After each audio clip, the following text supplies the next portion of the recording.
శ్రీ రేణుకా ఎల్లమ్మ తల్లి ఆశీస్సులతో జ్యోతిష్యం చెప్పబడును. ప్రేమ, పెళ్లి సమస్యలు, మనోవేదన, శత్రు సమస్యలు, పిల్లల పొరపాట్లు, భార్యాభర్తల సమస్యలు, విడాకులు, నాగకోశ మొదలగు సమస్యలకు గురువుగారిని సంప్రదించగలరు. 9980854653. ఇక కథలోకి వెళ్తే ఐశ్వర్య పిచ్చిగా కేకలు పెట్టడం మొదలుపెట్టింది. తనిలా అవ్వడానికి ఒంటరితనమే కారణం. తనకు ఇలాంటి ఆలోచనలు కలిగిస్తున్నాయని అర్థం చేసుకున్నాడు జేమ్స్.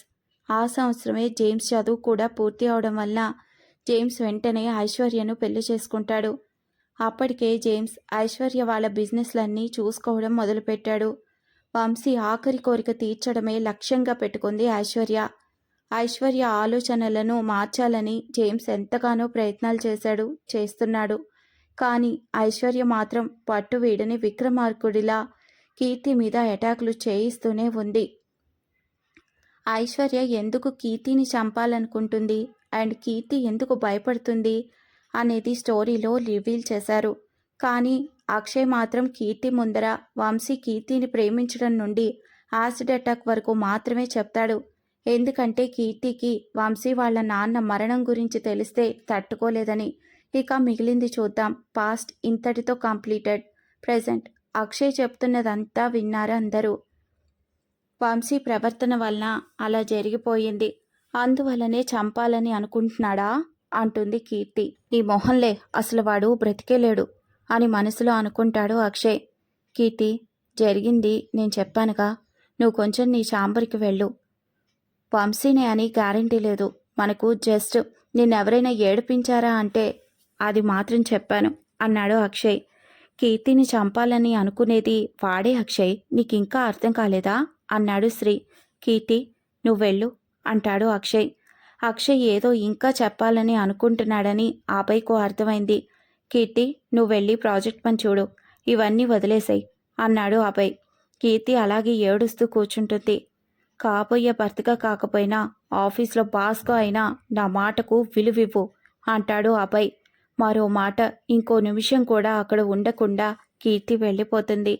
ఇంకా నువ్వు ఏమైనా చెప్పాలా అక్కి అని అడిగాడు అభయ్. అవునన్నయ్య అంటూ వంశీ వాళ్ళ నాన్న మరణం గురించి చెప్పాడు అక్షయ్. అది విన్న ముగ్గురు షాక్ అయ్యారు. ఏం చెప్తున్నావు అక్కి అంటూ అభయ్ ఆశ్చర్యంగా అడిగాడు. అవునన్నయ్య, నేను చెప్పేది నిజమే, కానీ ఆ విషయం కీర్తికు తెలియకుండా మేమే మేనేజ్ చేశాము. కీర్తికు చదువుకునేటప్పుడు ఫోన్ లేదు, సో సోషల్ మీడియా ద్వారా తెలియడానికి ఛాన్సెస్ లేదు. న్యూస్ కూడా ఎక్కువగా చూడదు, సో అక్కడ కూడా తెలియడానికి ఛాన్స్ లేదు. ఇంకా కాలేజీలో మాత్రమే ఛాన్సెస్ ఉంది. వంశీ చనిపోయాడని తెలిసిన వెంటనే కీర్తిని ఈ విషయాలకు దూరంగా కొన్ని రోజులు బయటకు వెళ్దామని చెప్పి ఫ్రెండ్స్ అందరం బయటకు తీసుకొని వెళ్ళాము. అంతేకాకుండా మేమందరం ఆ కాలేజ్ వద్దు అని కన్విన్స్ చేసి అందరం కలిసి వేరే కాలేజ్ జాయిన్ అయిపోయాము. సో కీర్తికు ఆ విషయం చేరే అవకాశం లేకుండా పోయింది అన్నాడు అక్షయ్. నిజంగానే మీరు మంచి ఫ్రెండ్స్ అని తెలుసకి, కానీ ఇంత మంచి ఫ్రెండ్సా అంటూ అడిగాడు శ్రీ. నిజంగానే ఈ విషయంలో మాత్రం మీరు కీర్తికి ఇచ్చిన support and care, affection, love చాలా ఎక్కువ అక్కి అన్నాడు అఖిల్ కూడా. థ్యాంక్ యూ అంటూ మురిసిపోయాడు అక్షయ్. కానీ ఇప్పుడు తెలిసేలా ఉంది అన్నాడు అక్షయ్. ఈ ప్రకారం చూస్తుంటే కీర్తిని ఇంకెవరు చంపాలని అనుకుంటున్నట్లు అన్నాడు శ్రీ. ఇంకెవరు? వంశీ చెల్లెలు అన్నాడు అభయ్. నిజమే అన్నయ్య, ఖచ్చితంగా ఆ అమ్మాయి చేయడానికి ఛాన్సెస్ ఉన్నాయి అన్నాడు అక్షయ్. హా, ఇప్పుడు ఏం చేద్దాం అభయ్ అడిగాడు శ్రీ. ఇంకేముంది, వంశీ చెల్లెలను వెళ్ళి దర్శించాలి అన్నాడు అభయ్ ఆలోచిస్తూ. రే అక్కి, నిజంగానే మీరు ఇంత మంచి ఫ్రెండ్సా అంటూ చెవిలో గుయ్యమన్నాడు అఖిల్. ఏ డౌటా నీకు? అదేం లేదు, ఒకసారి మీ ఫ్రెండ్స్ని కలవాలని ఉంది అన్నాడు. ఓహో, కలుతూలే, ఎలాగో కీర్తి అన్నయ్య పెళ్లికి వస్తారుగా అన్నాడు అక్షయ్ ఒక లుక్ ఇస్తూ. ఐశ్వర్య ఇంట్లో వంశీ ఫోటో దగ్గర నిలబడి ఉంది. ఐష్ అంటూ జేమ్స్ పిలుపుతో కళ్ళల్లో నీళ్లు తుడుచుకుంటూ జేమ్స్ వైపు తిరుగుతుంది. ఈరోజు అన్నయ్య అంటూ పరుగున వెళ్ళి జేమ్స్ని హత్తుకుంటుంది ఏడుస్తూ Aishwarya. Control yourself Aish, please. Vamshi చనిపోయిన రోజు కావడం వలన మన ఫ్రెండ్స్ అందరూ వచ్చారు. కళ్ళు తుడుచుకుంటూ వెళదాం అంటూ కిందికి వస్తారు. ఐశ్వర్య అంటూ తన ముందుకు వచ్చి, ఇంకా ఆ కీర్తి బ్రతికే ఉంది. దాని చావు వార్త మాకు ఎప్పుడు వినిపిస్తావు? వంశీ ఆఖరి కోరిక ఎప్పుడు తీరుస్తావు? అంటూ ఇంకొకరు ఆవేశంగా అడుగుతారు. త్వరలోనే వింటారు. అన్నయ్య కోరిక తీరుతుంది అంటూ కోపంగా అంటుంది ఐశ్వర్య. వంశీ వర్ధంతి కోసం అన్ని ఏర్పాట్లు సిద్ధం చేస్తాడు జేమ్స్. వంశీ తల్లి ఐశ్వర్య, జేమ్స్ ఇంకా తన ఫ్రెండ్స్ చేయాల్సిన పద్ధతులు చేశారు. అన్ని కార్యక్రమాలు అయ్యాక, చూడు ఐశ్వర్య, వచ్చే సంవత్సరం ఇదేలా ఆ కీర్తికి కూడా వాళ్ళ ఇంట్లో వాళ్ళు పిండ ప్రదానం చేయాలి, గుర్తుపెట్టుకో. అవునైశ్వర్య, నీ వల్ల కాదు అంటే చెప్పు, మేమే చూసుకుంటాం. ఈ విషయంలో ఎలాంటి సహాయం కావాలన్నా మేం చేయడానికి సిద్ధంగా ఉన్నాం అన్నారు. ఇప్పటికే వంశీ చనిపోయి 3 సంవత్సరాలు అవుతుంది. మేమే దాన్ని చంపుతాము అంటే నువ్వు ఒప్పుకోలేదు. నువ్వు చంపలేకపోతున్నావు అంటూ వంశీ ఫ్రెండ్స్ ఒత్తిడి చేశారు ఐశ్వర్య మీద. రేయ్, వదిలేసి వెళ్ళండి. ఈరోజు ఇవన్నీ మాట్లాడటం అవసరమా అంటూ జేమ్స్ అరుస్తాడు. అంతటితో అందరూ కొంచెం కామవుతారు. కానీ ఐశ్వర్య గుండెల్లో రగిలే అగ్నిజ్వాలకు వాళ్ళు నెయ్యి పోసేశారు. అది ఇంకా వెలుగుతో విజృంభించబోతోంది. కీర్తి ఆఫీస్ వర్క్స్ ముగించుకొని ఇంటికి వెళ్తుంది. అక్కడ అభయ్ పేరెంట్స్ హిమజ ఉంటారు. వీళ్ళెందుకు వచ్చారిప్పుడు అనుకుంటూ లోపలికి వెళ్ళి పలకరిస్తుంది వాళ్ళను. కూర్చో కీర్తి అంటారు. ఫ్రెష్ అయి వస్తానా ఆంటీ అంటూ మేఘకు సైగ చేస్తుంది లోపలికి రమ్మని. మేఘ కూడా కీర్తి వెనకాలే వెళ్తుంది. ఏంటి వీళ్ళిక్కడ అంటుంది కీర్తి. పెళ్ళికి సమయం ఎక్కువగా లేదు కదా, సో రేపు షాపింగ్ చేద్దామని అడగడానికి వచ్చారు. అప్పుడే పెళ్లి పనులు మొదలెట్టేశారా? అప్పుడే ఏంటే, 13 రోజులున్నాయి అంతే. ఆల్రెడీ పెళ్లి డేట్ ఫిక్స్ చేసి 2 రోజులైపోయింది. వాళ్ళు పెళ్లి మండపం కూడా బుక్ చేసేసి అడ్వాన్స్ ఇచ్చేశారంట. ఇంకా మనల్ని పెళ్లి పనులు మొదలుపెట్టుకోమని చెప్పారు. రేపు పూజారి దగ్గరికి వెళ్ళి ముహూర్త పత్రిక రాసుకొని, అలాగే వెడ్డింగ్ కార్డ్ సెలెక్షన్ అండ్ అమ్మాయి గారికి పెళ్లికి కావాల్సిన నగలు, చీరలు షాపింగ్ చేసుకోవాలని ప్లానింగ్. అందుకే ఉదయం 7 గంటలకే ఇంట్లో నుంచి బయలుదేరుతున్నారు. రేపు నువ్వు కూడా తొందరగా లేచి రెడీ అవ్వాలి. ఓకే, అన్నీ బాగా సెలెక్ట్ చేసుకొని రా అంటుంది మేఘ. అంటే నువ్వు రావా? నేనెలా వచ్చేది బావని వదిలి, అండ్ లోపల బేబీ, సో కుదరదు. అందుకే మీ ఫ్రెండ్ శ్రీజకు కాల్ చేశాను. ఆల్రెడీ చెప్పేశాను వస్తానందులే. నిజంగానే శ్రీజ వస్తుందా? నాకు చెప్పనే లేదు అంది కీర్తి సంతోషంగా. తానే చెప్పొద్దు అంది. నన్ను కూడా చెప్పొద్దంది. నువ్వు ఫీల్ అవుతున్నావని చెప్పేశాను. బట్ రేపు షాక్ అయినట్లు యాక్టింగ్ చెయ్యి అంది మేఘ నవ్వుతూ. హిహి, సరేలే అంటూ నవ్వుకుంటూ ఉంటే, కీర్తి అంటూ భాగ్య పిలుపు. అలా కొంచెంసేపు కీర్తి వాళ్ళతో మాట్లాడి అబ్రహం వాళ్ళు వాళ్ళ ఇంటికి వెళ్లారు. ఈసారి అబ్రహం వాళ్ళ కార్ని ఫాలో చేస్తూ ఐశ్వర్య మనుషులు వెళ్లారు. ఎవరని తెలుసుకొని ఐశ్వర్యకి ఇన్ఫర్మేషన్ ఇవ్వాలని. ఇంటికి వెళ్ళగానే అభయ్, అఖిల్, అక్షయ్ హాల్లో కూర్చొని ఐశ్వర్య డీటెయిల్స్ గురించి మాట్లాడుకుంటుంటారు. ఇంట్లో ఎవరూ లేరని. అప్పుడే అబ్రహం వాళ్ళ కారు వచ్చి ఇంటి ముందు ఆగడంతో వీళ్ళు వేరే మాటలు మొదలుపెట్టారు. అందరూ హాల్లోనే ఉన్నారా అంటూ వచ్చి ముగ్గురు కూర్చుంటారు. ఎక్కడికి వెళ్ళారు మామ్ అంటాడు అఖిల్ కీర్తి వాళ్ళ ఇంటికి. ఎందుకు అడిగాడు అభయ్ వెంటనే. ఎందుకేంటి ఆ ప్రశ్న? పెళ్ళికి ఇంకో 13 రోజులున్నాయి. పెళ్లి చేయమని అడగడం కాదు, కొంచెం బాధ్యత కూడా తీసుకోవాలి అంటాడు అభిరామ్. డాడీ, లేకపోతే మీ ఇష్టానికి ఇప్పటికిప్పుడు పెళ్ళి అన్నావు, మరి మిగతా పనులు కూడా చూసుకోవాలి కదా. అబ్బా డాడీ, ఇప్పుడు ఏం చేయాలో చెప్పండి, చేసేస్తాము, అంతేకాని ఇలా అంటూ అభిరామ్ ఒక లుక్ ఇచ్చేసరికి తలదించేశాడు అక్షయ్. చూడండి, పెళ్లి మండపం అదంతా నేను బుక్ చేసేశాను. రేపు ఉదయం 7 గంటలకు షాపింగ్ అన్నీ ఎక్స్ప్లెయిన్ చేస్తాడు అభిరామ్. డాడీ, అన్నీ ఒకే రోజు ఎందుకు? ముహూర్తం పత్రిక రాసేసి ఒక్కొక్క రోజు ఒక్కో పని చేద్దాం అంటాడు అభయ్. బాబు, మేము బంధువులని, ఇంకా బిజినెస్ పార్ట్నర్స్, ఫ్రెండ్స్, తోటి ఉద్యోగులు, మీ అమ్మ ఫ్రెండ్స్, ఫ్యామిలీ ఇలా వెడ్డింగ్ ఇన్విటేషన్ ఇవ్వడానికి తిరగాలి. మీలాగా మేము ఖాళీగా ఉండలేము. అండ్ ఆ పనులు ఉదయం ఎల్లుండ నుంచే మొదలు పెడతాము. సో రేపు నేను ప్లాన్ చేసినట్లు జరగాలి. అండ్ వాళ్లకు మనం టైం ఇవ్వాలిగా. పెళ్లి కూతురంటే మామూలు విషయమా? చీరలు, జాకెట్లు, నగలు అవేవో కావాలి. ఏం సత్య, హిమజ, వాడికి అర్థం అయ్యేలా చెప్పండి. నాకు కొంచెం కాఫీ ఇవ్వు రంగమ్మా అంటూ పిలుస్తాడు. ఇదిగో అందరికీ తీసుకొని వచ్చేసానయ్యా అంటూ అందరికీ కాఫీ ఇస్తుంది. అవును పెదబాబు, పెద్దయ్య చెప్పినట్లు పెళ్లి కూతురంటే మామూలు విషయం కాదు.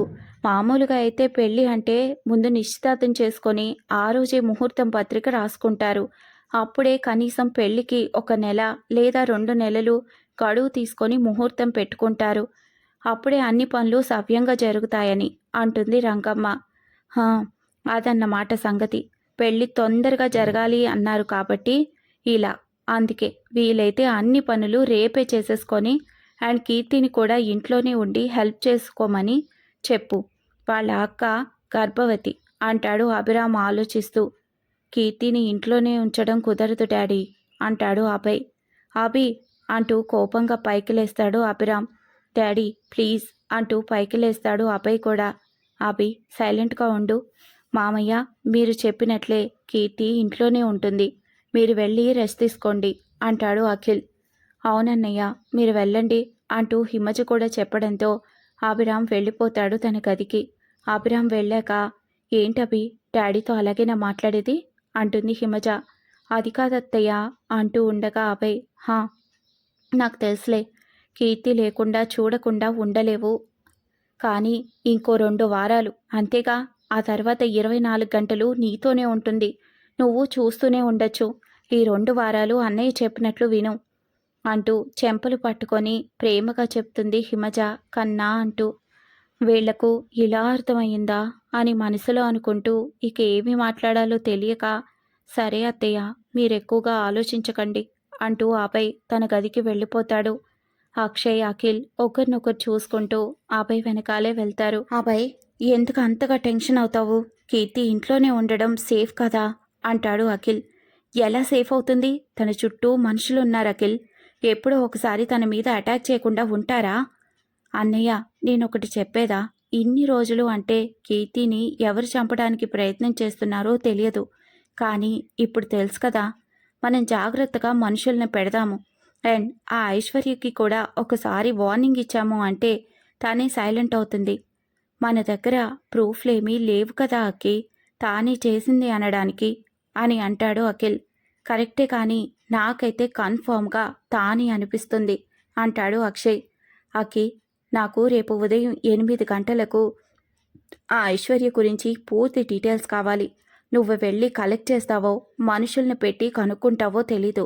బట్ అంటుండగా డెఫినెట్లీ అన్నయ్య అంటూ అక్షయ్ అక్కడి నుండి కదులుతాడు. అభయ్ ఆలోచిస్తూ ఉంటాడు. మరుసటి రోజు అభయ్ 6:30కు లేస్తాడు ఫ్రెష్ అవడానికి. ఫ్రెష్ అయి వచ్చి మొబైల్ ఏమైనా ఇంపార్టెంట్ మెసేజెస్ ఉన్నాయా అని చెక్ చేస్తుంటాడు. అప్పటికే ఐశ్వర్య గురించి ఫుల్ డీటెయిల్స్ అభయ్ వాట్సాప్కి పంపించేశాడు అక్షయ్. అందులో ఓపెన్ చేస్తే ఐశ్వర్య తన ఫ్యామిలీ ఫోటో కూడా ఉంది.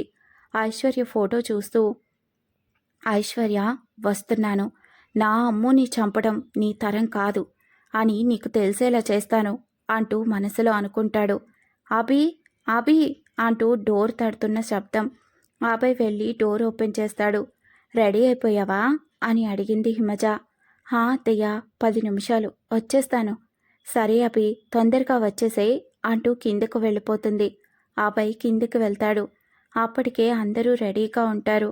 సత్య, అభిరామ్, హిమజ, అఖిల్, అక్షయ్, శ్రీ. నువ్వెప్పుడొచ్చావురా? నువ్వంటే చెప్పో కానీ మా ఆంటీ అలా కాదు, నాకు అన్నీ చెప్తారు. అన్నింటిలో ముందు నిలబెడతారు, చూసి నేర్చుకో అంటూ సత్య మెడ చుట్టూ చేతులు వేసుకొని చెప్తాడు శ్రీ. నీ మొహంలే, నేనే చెప్పాను మీ ఇంట్లో చెప్పమని, ఆంటీ రాలేదా అంటూ శ్రీని చూశాడు అభయ్. అవునా ఆంటీ అంటూ సత్యవైపు చూశాడు శ్రీ. అవునన్నట్లు తల ఊపింది సత్య నవ్వుతూ. అఖిల్, అక్షయ్ శ్రీమోహన్ చూసి నవ్వేశారు. నువ్వురా నా బెస్ట్ ఫ్రెండ్ అంటే అంటూ అభయ్ భుజం మీద చేయి వేసుకుంటూ చూసి నేర్చుకోండ్రా అంటూ అఖిల్, అక్షయ్ వైపు చూస్తారు. హా అంటూ రాగం తీస్తారు ఇద్దరు ఒకేసారి కోరస్ లాగా. హా అంటూ అభయ్ వైపు చూస్తాడు. అభయ్ లుక్కిస్తున్నాడు.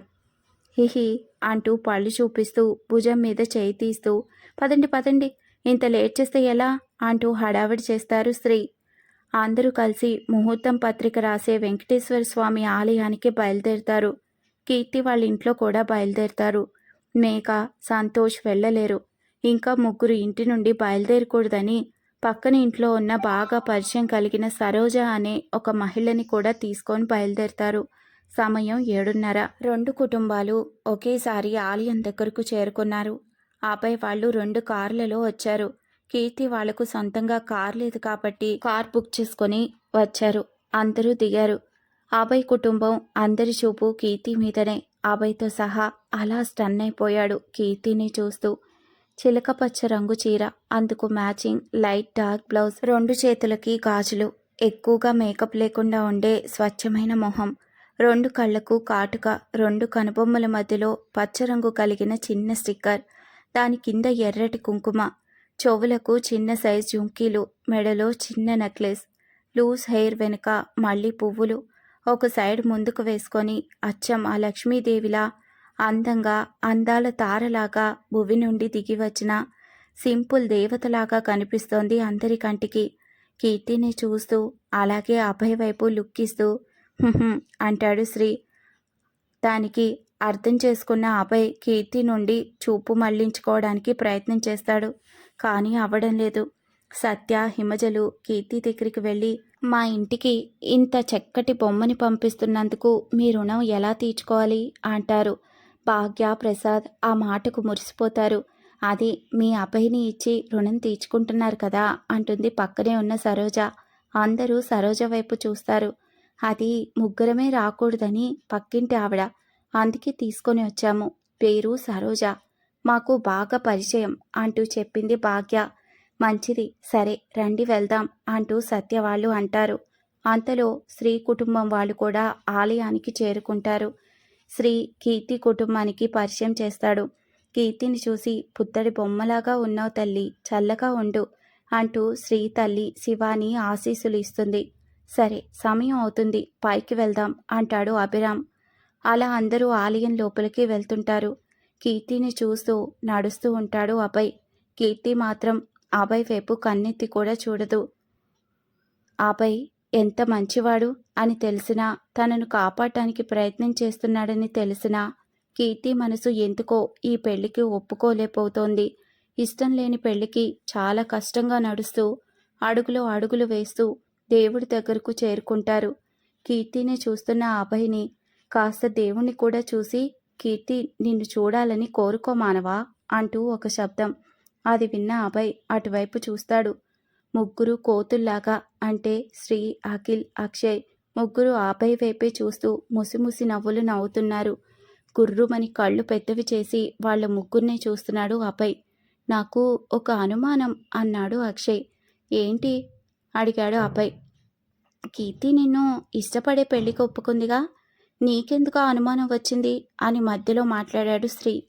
కీర్తి అంత డల్గా ఎందుకుంది, నాకు తెలిసి అలా ఉండదే, వెళ్ళి అడిగిరా అన్నాడు అభయ్. హా, అదేం వద్దు, ఉదయం లేచిందిగా, అందుకే అలా ఉండుంటుందిలే అన్నాడు శ్రీ. అక్కి అంటూ హిమజ పిలవడంతో అక్షయ్ వెళ్తాడు. కీర్తికు పెళ్లి ఇష్టం లేకుండా పెళ్లికి ఒప్పుకుంది అని మిగిలిన వాళ్లకు కూడా అనుమానం వచ్చేలోపు కీర్తితో మాట్లాడి మామూలుగా ఉండమని చెప్పాలి అంటూ శ్రీ అంటాడు.